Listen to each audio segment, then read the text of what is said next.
All right, well, this evening, Books and Books is honored to present Ms. Laurie St. John and her new book, The Corruption of Innocence, A True Story of a Journey for Justice.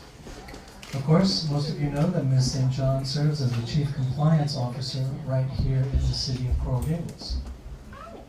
She's an attorney, CPA, and founder and director of the Innocence Project at the Rutgers School of Law in Newark, New Jersey. Among her many accomplishments, she represented the United States at the 50th anniversary of the Declaration of Human Rights when she convened the internationally held conference in Florence, Italy. She researches, writes, and educates on behalf of judicial reform. And this is a fascinating story. When Ms. St. John was in a volunteer position reviewing cases of wrongful conviction, she was assigned the death row case of a man named Joseph Odell. Her investigation uncovered lies, the intimidation of witnesses, and a trial by ambush in a corrupt system. Her determination to uncover the truth and prevent a miscarriage of justice led all the way to Pope John Paul II and Mother Teresa. I'll let her take over the story from here. Please give a very warm welcome to Ms. Laurie St. John.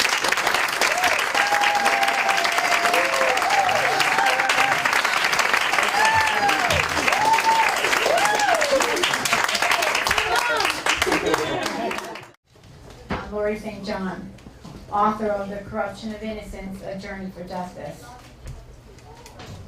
This is my true story. On an inspirational level, this story will demonstrate how one person can make a difference in the world. That I may have started my fight as one person standing alone, but by the time I was done with this fight, I ended up with the Pope and Mother Teresa, the Italian Parliament, the European Parliament, and millions of people around the world. Something was missing. And it was a good thing for Joseph Odell that something was missing in my life, because it was for that very reason that my life became connected with someone completely different from me and all the way on death row. My investigation of this case took over almost 4 years. This case became my entire life. As I started investigating it, unbeknownst to myself, it would completely consume me. If I had known what I was up against, I probably would have ran. And I probably would have ran really fast. Because if anything comes across to you tonight, I'm going to teach you the principles that led me to galvanize worldwide support. Was this a possible innocent man, or was he guilty? And was he guilty of raping and murdering a Virginia Beach secretary? I took my job quite seriously. This began our journey, Joseph Odell on death row and myself in the suburbs of Princeton. And it was at a time when DNA testing was still pretty unknown in the United States. When this case started, 3 United States Supreme Court justices expressed their concern that Odell was procedurally barred, and that in fact, if he was procedurally barred, they were concerned that an innocent person might be executed. In the beginning, it was an entirely circumstantial case.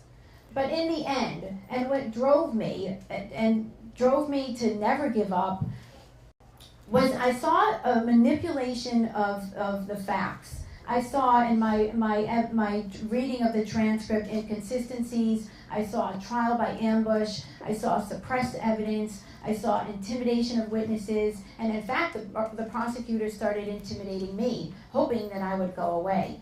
Well, all of you people that know me out there, you know that I don't go away very easily. So I didn't go away, and I became the prosecutor's worst nightmare. This began the process of me seeing how people in power and people in authority are typically believed only because they have power, only because they have authority. I wasn't going away. And I wasn't going away because when I was gathering the truth, I knew that case cold. I had the truth in my pocket, and knowledge is power.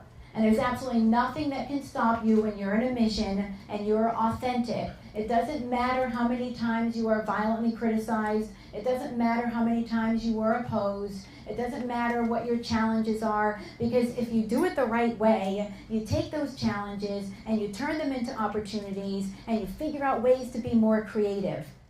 While the Commonwealth is keen on executing Joe, an entire country is just as keen on saving him. The Associated Press and other media outlets throughout the world are printing the astonishing news. The headline of one article relays it best: Odell is a cause célèbre for Italians. Never could I have predicted the powerful force of support that is now ensuing from an entire country. Not only did both houses of the Italian parliament rise to cheer the announcement of the stay, the president of the Senate wrote a personal letter of protest to Vice President Gore. The mayor of Palermo went so far as to make Joe an honorary citizen. I really can't remember another story like this, said Vittorio Ciccone, who was writing about Joe for La Repubblica, Italy's largest newspaper. I mean, Joe Odell got a standing ovation in the Italian parliament.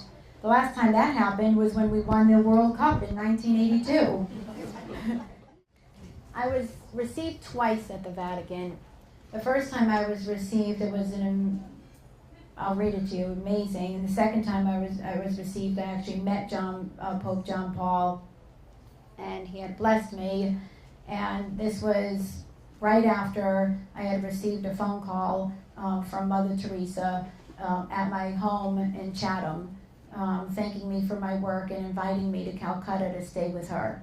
So I had a choice. It was either go to see Mother Teresa in Calcutta or visit the Pope. I decided to visit the Pope. And if I could share one thing with you, it's not an easy thing to be in the death house with someone waiting for their execution. As the daughter of a state attorney general and wife of a prominent orthopedic surgeon, I would have been aghast at the suggestion that one day I would marry a death row inmate on the day of his execution. But here I am in the death house, standing in a circle, holding hands with a nun, a minister, and Joseph Roger Odell.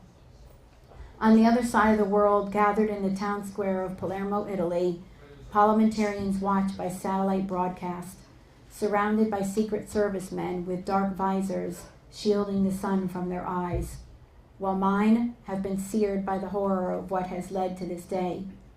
I'm here, I know, because cameras are everywhere, and the marriage is being broadcast around the world.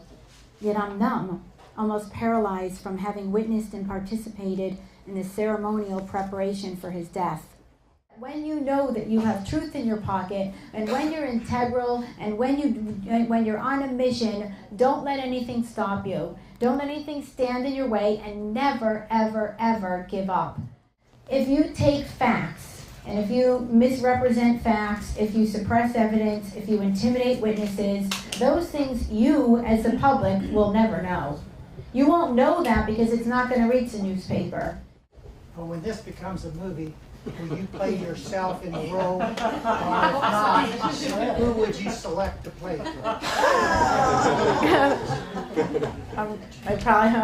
Actually, I love Reese Witherspoon. I think she's adorable. So you have to be commended for your courage. Well, if you find me floating down the river, just make sure you call Nancy Grace.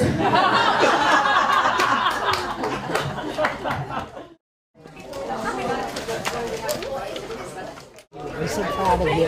Really, exciting presentation.